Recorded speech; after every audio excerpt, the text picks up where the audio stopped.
အားလုံးပဲမင်္ဂလာပါရမင်းတို့ခိုင်းပေါ်လုံးနေတဲ့သူလေးတွေကဒီခိုတိုးပါလေးကိုမစိမ့်ဘူးလို့ထင်တယ်နော်ဒါလေးကပါလေဒါကင်းချက်ကန်ပေါ့နော်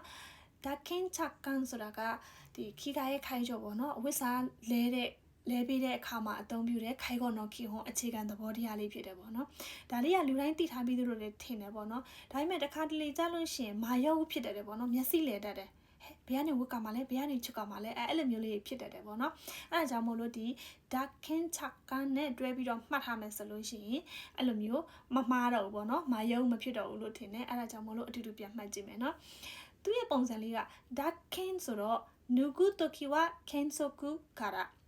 ချွတ်တဲ့အခါမှာတော့ kensoku ဒီ kenko ရဲ့ ken ဖြစ်တဲ့အတွက်ကျမ်းမာတဲ့ဘက်ကောင်းတဲ့ဘက်လှုပ်ရှားနိုင်တဲ့ဘက်ကနေချွတ်ပါလို့ပြောတာချက်ကန်ကကြတော့ခီရုတိုကီဝါခန်းဆိုကူကရာဝတ်တဲ့အခါမှာတော့ခန်းဆိုကူဒီခန်းကြလူနာဆိုတဲ့စကားလုံးကနေပြီးတော့ပါတဲ့ခန်းဖြစ်တဲ့အတွက်လူနာဆိုတော့ဘာဖြစ်လဲမကောင်းလေနော်နေမကောင်းဘူးမလှုပ်ရှားနိုင်ဘူးအဲ့လိုပုံစံမျိုးလေးပေါ့နော်အဲ့တော့မကောင်းတဲ့ဘက်မလှုပ်ရှားနိုင်တဲ့ဘက်ကနေဝတ်ပါဆိုပြီးတော့မှတ်ရတယ်ပေါ့နော်ဒါလည်းသိထားပြီးသားဥပမာဟီဒါရီမာဟီဖြစ်နေတယ်ပေါ့နော်ဟီဒါလီခတာမာဟီဖြစ်နေတယ်ဆိုလို့ရှိရင်ဘယ်ဘက်ချမ်းကအကျော်တင်နေတယ်လေဖြတ်နေတယ်ဆိုရင်ဘယ်ဘက်ကလေဖြတ်နေရဆိုလို့ရှိရင်ကဲ